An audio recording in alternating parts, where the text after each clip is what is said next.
Good afternoon. I'm George Latimer, Westchester County Executive, and welcome to our Westchester Weekly Update. Today is Monday, June 3rd, and I'm going to be joined by Deputy County Executive Ken Jenkins, and we're going to cover a number of different issues that we think are some interest for those who live in Westchester County over the course of this update. In a few seconds, I'll be introducing the Mayor of the City of New Rochelle, Yadira Ramos-Herbert, who will be giving us an update on her community. It's a very dynamic environment in New Rochelle, and Yadira, who's taken over the mayoralty on January 1st, will have many different challenges and many different great opportunities, which she'll talk about in her spot. Then we're going to be talking a little bit about child care issues. We're going to talk about a great initiative that has occurred and is continuing to occur in the village of Portchester. And then, of course, we're going to cover our usual parks information so that you have a good idea of the things that are happening. We're knee-deep into our ethnic festivals. We had a couple over the weekend. And, of course, Ken will cover the ground with those. First, let me just mention a very sobering note. We've had a member of our county family, one of our DSS employees, Maria Cotto, who was attacked in Peekskill while she was on the job working. She's a dedicated employee of the Westchester County Department of Social Services and brutally attacked while she was performing her duties checking in on one of the responsible clients. Maria has suffered through a very bad situation, and we're prayerful that she will survive the situation. But right now it is very touch and go, so we encourage you to keep her in your prayers. And let's hope that she can rally and return to us as part of the family. It's really a subject of rage to know that someone would be hurt who's devoted her life to helping other people and would be brutally attacked by a senseless, violent individual. That is for another time to discuss, but our prayers are with her friends, and her family. We hope you will join us in the family of Westchester County to pray for Maria Cotto of the DSS organization for the great work that she's done. In a more positive note, as you know, every one of these updates, we invite one of the mayors and supervisors of our towns, villages, and cities to join us to talk about their community and to give you a sense of what's happening all across Westchester. Westchester is large enough that you might live in one part of the county and not really have much exposure to another part of the county. But the Queen City of the Sound is the dominant organization along the Sound Shore side. That's the sound that I live on and the area that I've represented in public office for the longest time.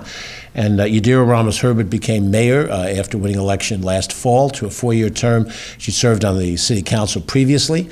She is a lawyer by profession, and she's been involved prior to her becoming mayor in an administrative capacity in high-level Ivy League settings.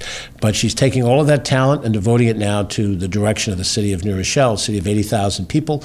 You see, if you drive on I-95, even if you don't get off and drive around, you see a tremendous growth, buildings in New Rochelle. So it's really a new New Rochelle that we're watching rise before our very eyes. And we're very happy that she's here to talk a little bit about what's happening in New Rochelle from her perspective. The mayor of the city of New Rochelle, Yadira Ramos-Herbert. Madam Mayor, thank you for being with us here. Thank you for the introduction. I appreciate it. And extend my sympathies and prayers to our colleague in government who went through what you just described. But yes, as you noted, New Rochelle is very busy. We are the 7th largest city in the state and among the fastest, I think the fastest city in Westchester County. We've authorized 10,000 rental units in the downtown of New Rochelle and 400 condominiums in the downtown, 65% of which are built, 84% of which are leased. And I'm thrilled to say that 20% of them are affordable housing options, which are really helping to close that gap of affordability as we hear in the news. That affordability has given us a pro-housing choice community designation, which will allow us to continue to tap into some resources and grants to continue moving New Rochelle forward. But people don't just live in buildings, but I'm proud to talk about how the development has helped us do more for the city as a whole. And so right now we're undergoing a citywide flood mitigation program. Climate change is real, the flooding is happening, but the development dollars have allowed us to do a city-wide study and make presentations to every district in our city to talk about ways that we as a city will help to mitigate and just lessen the impact of flooding on people's homes, which is such a prevalent topic for those of us in Westchester County. Our development dollars have also allowed us to invest $6.7 million in our youth through programs, recreational activities, and partnerships with mentors and businesses. Again, investing in our future. In addition to that investment with community, we're also hosting a bunch of fun summer events that I really hope we'll see a lot of people attend. We just kicked off Summer Sizzle every Saturday from now through September at Ruby D Park in the heart of our downtown. There'll be live world-class music of different genres. I was just there on Saturday. I think it was Motown through the decades. It was fabulous and fun. At the end of the month, we will have live music on Wednesday and Fridays on The Sound, with Summer on The Sound, with food trucks and just an opportunity. You can do yoga right before the music, have your food truck dinner, and enjoy some music through the end of June through August. So again, opportunities to come be a part of New Rochelle and join the community. We also have some fun street fairs coming up, so please make sure to mark your calendars. We have a fantastic Pride celebration happening next Saturday, June 8th. On July 27th, Taste of Union. I want to give a shout out to my colleague in government, Martha Lopez. It's in her district. She is director of MWBEs here at the government, but it showcases Latino cuisine in New Rochelle. It is the most tastiest, funnest afternoon, so I strongly encourage everybody to mark their calendars. We will have a street fair on September 18th in front of City Hall, which brings dozens of vendors. We will have a Juneteenth celebration on June 21st. Bottom line, New Rochelle is super busy. We are open for business. We are open for community. Follow us on social media. Our Instagram, our Facebook are active and robust. Check out our website, newrochellenny.com, for just updated calendar information. In addition to fun things, we have info sessions on housing. We have a robust, one of its own kind, I'd argue, down payment assistance program for first-time home buyers. We give 19% of a down payment in the purchase of a first home. So we are approaching housing from multiple facets, all because of development. We can build community, we can help people with housing, and we can come together. I have a gift for you. A water bottle with our logo in our purple. So thank you, County Executive, for your friendship and partnership, and stay hydrated. It's getting warm out there. Thank you. It's a good idea to stay hydrated. Appreciate you very much. Thank you for the opportunity. We'll make it a product placement right there. Exactly. Any of the other 44 communities that would like to have a product placement, we're happy to provide. But New Rochelle was first. Credit them for thinking. I'll have to take this off when the Portchester folks come up. You know, there's always a little competition between the Portchester Rams and New Rochelle Huguenots. Anyway, I want to invite Ken Jenkins to join me up here. He has the next opportunity to introduce our friends from the Child Care Council, led by Kathy Hallis. Ken? Thanks, George. Today we're getting ready to hear from a good friend of all of us here in Westchester County, Westchester Executive Director Kathy Hallis from the Child Care Council of Westchester. She's going to share some insights about the significant accomplishments of her organization in advancing child care services and support within Westchester County. We have been working with Kathy Hallis for many years over all of these time, and Westchester County has been a leader because of the advocacy of the Child Care Council of Westchester, whether it was from an earlier program when we had scholarship programs, where we put dollars available with then who followed George Latimer on the County Board of Legislators, Judy Myers, Legislator Myers, who led an effort to develop a program that would help in between those folks that have the low income opportunities under Title 20 opportunities to those folks that were just a little bit over income and had a scholarship program, and the Child Care Council was the ones that managed that particular program. We were able to revive that under the Latimer administration and be able to do that. And when we walked in the door here in Westchester County, parent share was up to 28%. Now it is at 1%, and that's because of the leadership of County Executive Latimer working with our County Board of Legislators and our good friend Kathy Hallis. So we're going to invite her up to come up and speak some more about the wonderful, wonderful work that the Child Care Council does for the people of Westchester. Kathy. Well, whatever has been accomplished has only been made possible through the leadership shown by Westchester County. So thank you very much. So a few words about childcare. Childcare is typically the biggest bill in the household, often more than rent or mortgage. Center-based infant care in Westchester averages over $24,000 a year, far more than tuition at a public college.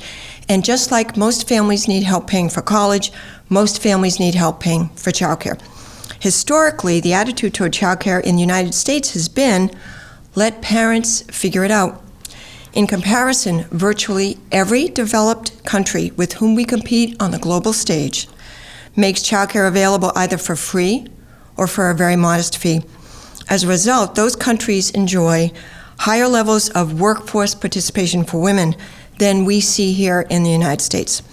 But thankfully, Westchester has taken a different approach, recognizing that the high cost of childcare should not pose an insurmountable barrier for workers, especially women, and particularly at a time when many employers face employee shortages. 3 years ago, County Executive Latimer and his team said yes to the Westchester Works Child Care Scholarship Program, and the Board of Legislators gave their overwhelming support as well. This program, administered by the Child Care Council, targets working Westchester parents who are just over income for child care assistance, but for whom the cost of child care would be prohibitive. Last year, 432 families with 565 children were approved for the Westchester Works Scholarship. The awards averaged $700 a month, or about 60% of the cost, leaving the parents still with a significant portion of financial responsibility. The largest percentage of participating parents were employed in healthcare, a growing sector here in Westchester, about 1/3 actually, followed by education and government, though almost every occupation was represented. Westchester Works is now in its 3rd year. Income eligibility is at 500% of the federal poverty level, which is $98,600 gross for a family of 2. As of the end of May, we had approved 266 families with 375 children. We now have a wait list of 18 families. As of June 1st, some of the families receiving Westchester Works became eligible for child care assistance. That happened actually over the weekend. Child care assistance is administered by the Westchester County Department of Social Services, and we will assist those families in moving from Westchester Works to child care assistance. Westchester County has absolutely led the way on child care in New York.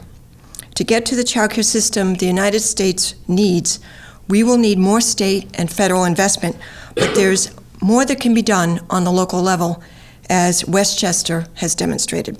So for more information on finding child care or accessing financial assistance to pay for child care, please call the council at 914-761-3456, extension 140. And my deep gratitude again to our wonderful partners here in Westchester County.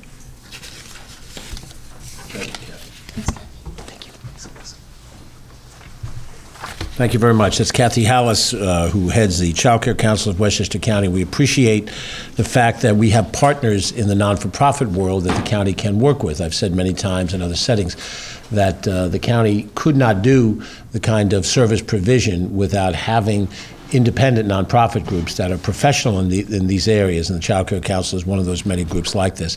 And when we look at what is this county doing, what is our effort and our outreach, we sometimes get lost in improving capital projects, the Memorial Fields of the world and the Spring Ridge pools. But it's in our financial support of child care that we help poor families. It's in our free buses that we help poor people. It's our black maternal health care initiative that we help poor people. So it's important to understand that the work that Kathy and all of the child care organizations do is an essential part of this county, and not only because it is morally the right thing to do. As she points out, it's economically, developmentally intelligent. You allow people to be in the workforce and productive when they have the proper amount of child care. So Kathy, thank you for your leadership, and you'll always have a good partner here in Westchester County in the days to come. Next up, we want to highlight something that's happening in Portchester. I don't want to insult New Rochelle, but you'll understand that this is Portchester's moment in the sun. And from Portchester, we have two good friends of mine, village trustee Juliana Alzate and Linda Tortorino. They are active in the Portchester Hispanic Advisory Board. Juliana is the founder of that, as well as a village board trustee. They just recently had a very terrific resource fair. It was so important that I wanted to make sure that everybody in the county could see what it was. The people in Portchester are aware of it, but you should know and see just how Portchester, in their community, which is a majority Hispanic community, is working together across all those different backgrounds to try to provide information and resources. So, Madam Trustee and Mademoiselle Tortorino, please come up here and tell us what's happening in Portchester, and we'll make sure we have product placement for you the next time. Thank you. Thank you very much. It's a pleasure being here. I'm here with Linda Tortorino, and I am Juliana Alzate. Kathy Halos is an example of a resource that is very important in the village of Portchester. I think there are so many resources that are available to the people, and it's not at their fingertips. So the Portchester Hispanic Advisory Board emerged as a grassroots initiative in early 2023 founded by myself and Linda Torino, as well as Rick Highland, and it was born out of the need by the need of the community for increased access to the resources. The mission of the Portchester Hispanic Advisory Board is to establish an inclusive platform for communication between the Hispanic residents of Portchester and various governmental and non-governmental entities, including providers, charities, and other relevant organizations. Our primary objective is to facilitate dialogue and collaboration, gathering insights from community stakeholders to effectively inform and advise local leaders about the key priorities and challenges confronting the Hispanic community in the Village of Portchester. On May 19th of this year, the Hispanic Advisory Board hosted its first For the Community by the Community Resource Fair. We saw participations of over 20 organizations, and each offered valuable information of resources. The event had significant community engagement, and numerous residents stopped by, which we found it as to be a success. We were a little nervous because it was raining for multiple weekends, but that weekend turned out to be beautiful. We extend our gratitude to County Executive George Latimer. He was the one who really pushed for this initiative, and he attended one of our meetings and tasked us with the event. So with his support, our board undertook the task, and we actually had the resource fair. We started in January, December 2023, planning for it, and in May it came to fruition. This event marks the beginning of our endeavors for the Portchester Hispanic Advisory Board, and we are committed to building upon its success, and hopefully next year it'll be a larger, more impactful event. I'd also like to extend my sincere appreciation to our dedicated board members and all the participating organizations, which their invaluable contributions made the resource fair possible. Their commitment and support to this event are deeply appreciated. Thank you. Thank you, George. Thank you. And Linda and Juliana, thank you very much for your leadership. These things don't happen automatically. They put a lot of time and energy and effort in. I was privy to some of the email threads that were going back and forth and text threads, and you deserve to have nice weather with all the effort you put into it, so that you've got a good response in the community. So thank you for taking that on. Is this the first annual such resource fair? Yes. Very good. So we'll look forward to more in the future. Thanks very much. It's Thank great you, to have George. both of you up here. Appreciate it. Thank you. And the county does try to be a good partner, as we talked about with New Rochelle previously. The sense is that the county government is a regional local government. We do certain things on a regional level that complements what local governments do. We have sewer treatment plants to treat sewage on a regional basis, and we provide regional services like the bus system and the airport and other things of that nature, and the local governments provide those local things. We need to work as partners, and I think that in these examples, if we can do that, and if we can put county resources alongside local resources, then we can get more done for our effort, and that's all very important. And one of our regional resources is our park system. We have over 50 county parks located all across the county, and Ken is the official updater of all things related to parks. And I just want to tell you how strong Ken is on this. So this weekend we had two heritage festivals. We had the Asian American Festival on Saturday, and we had the Albanian American Festival on Sunday. We were at the Asian American Festival at different times, but the Albanian Festival was so overwhelmingly responded to that I could not get into it coming off of the Bronx River Parkway with all the traffic. He made it inside. So there's leadership. Ken? Thanks, George.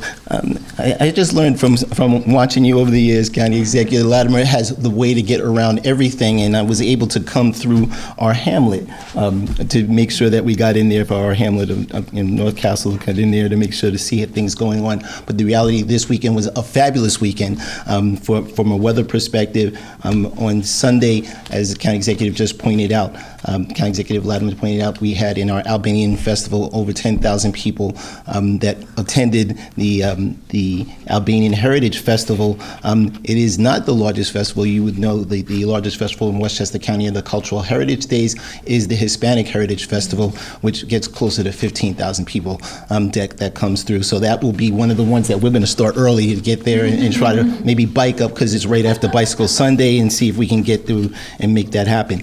And our nationally accredited award-winning park systems, as County Executive pointed out, with over 18,000 acres of parkland, 50 different facilities, and so many different opportunities. It's hard to keep up, and we're going to give you a way to keep up with all of them right at the end. But this week in parks, we have June 6th, Thursday, June 6th, as part of the Wine and Food Festival. That's from Westchester Magazine. That's going to be the Beer and Burger Bash at Kensico Dam Plaza once again, and that will have the ultimate party with 30 restaurants. It's going to have 30 local restaurants in a competition to serve up the best signature burger that will reign supreme. Guests get to sample, vote, and they all proclaim the winner. So there's craft beer, food trucks, wine, spirits, and music, but it's part of the Westchester Food and Wine Festival, which has 3 events that are in county facilities. Also the party at the pier at Playland Park, which is a county facility still, at the Playland Amusement Park, which is run separately. Friday, June 7th, we're going to have the Lasden Garden Party, which is at the Lasden Park and Arboretum, which is a great opportunity to shout out our friends that are in the parks that participate, not just the Parks Foundation, but many of the groups that support local parks on their own. This is another opportunity with the Friends of Lasden Park and Arboretum, which is going to celebrate National Garden Week with that brand new garden that we opened up at Lasden Park and Arboretum. And that's Friday, June 7th. That's going to go from 5 to 7 p.m. this coming Friday. On Saturday, June 8th, from 9 to 11 a.m., we can get out and do our Saturday morning hike at Croton Point Park. So you'll be able to join the village historian and the park naturalist to stretch your legs, learn about Croton Point's nature and history. Meet at the entrance to the RV park, the RV park ages 6 and up. It's moderate difficulty, so you got to wear sturdy shoes. You never know when that's going to happen with weather coming in, but again, it's a moderate difficulty for those of you that are hikers and walkers. And then it's also going to happen again on June 22nd at Croton Point Park. On June 8th as well, we're going to have in Mount Vernon at Wilson Woods Park, Mount Vernon Bird Day. So all ages are invited to join the Bronx River Sound Shore Audubon Society for a free, fun-filled day. So you're going to be able to enjoy small group bird walks by the river, the Hutchinson River, a nature scavenger hunt, a live bird program, and a hands-on activity where you'll be able to demonstrate, or you'll be able to experience the demonstrations of cool facts about our feathered friends. So again, that's Saturday, June 8th from 8 to 10 a.m., from 10 a.m. to 2 p.m. at Wilson Woods Park in the great city of Mount Vernon. After that, you can go up to Rye and hang out in the Marshlands Conservancy, and you'll be able to do horseshoe crabs. So horseshoe crabs arrive at Marshlands shoreline during the high tides from May through June to mate and lay their eggs. So high tide offers us a chance to watch these ancient creatures continue in their seasonal ritual. So you'll be able to you need to wear waterproof footwear. So boots, depending on, when you don't need to go hip high, but waterproof footwear, and you meet at the Marshlands Nature Center, and that's going to be on Saturday from 12 p.m. to 1:30 p.m. at the Marshlands, right? And that, so you can go from the walk, the hike, be down in Mount Vernon at Wilson Woods, then get back up to go to the Horseshoe Crab at Marshlands. Saturday, again, at Kensico Dam Plaza, it's the continuation of the Wine and Food Festival. It's not the end of their Wine and Food Festival. It's a grand tasting event at Kensico Dam Plaza. That's from 12 to 4 p.m., and that's the signature event. It features live chef demos, tastings from more than 40 local restaurants, more than 200 wines and spirits, chef demonstrations, a variety of food trucks, create a gastronomic delight for food and wine lovers. And again, that's at Kensico Dam Plaza, and it is another wonderful event that we have there at our park system. And finally, We have Bicycle Sundays that are going to continue right through the end of July, right? And that's from Sundays from 10 a.m. to 1:45 p.m. We say sometimes 2 p.m., but some people want to sneak in at the very end, so we say 10 a.m. to 1:45 p.m., and that's on the Bronx River Parkway. So the parkway is closed for cars for exclusive use of a non-motorized bicyclists and scooters, as well as inline skaters, walkers, and joggers. It runs from 8 to 12 p.m. It runs from 10 a.m. to 1:45 p.m. on Bicycle Sundays, goes right through July, and then it starts back up again in September after Labor Day, and goes right through October 6th. So it's a great opportunity to do those 13 and a half miles, stop along the way, enjoy your park system. Back to you, George. Well, that wraps up our report for today, but tomorrow we'll be back. We have a special announcement to make. We'll tease it now so you can wonder what it is. But that announcement that will be made tomorrow will be one that I think will make you pretty happy. But, tune in and see. Tomorrow at 2 o'clock right here in the same Facebook channel. That's as good as I got. So, but thank you for watching. I hope you have a wonderful, safe day, and for you and your family. And also remember to keep Maria Cotto in your prayers. I'm George Latimer. Thanks for watching. Have a good day.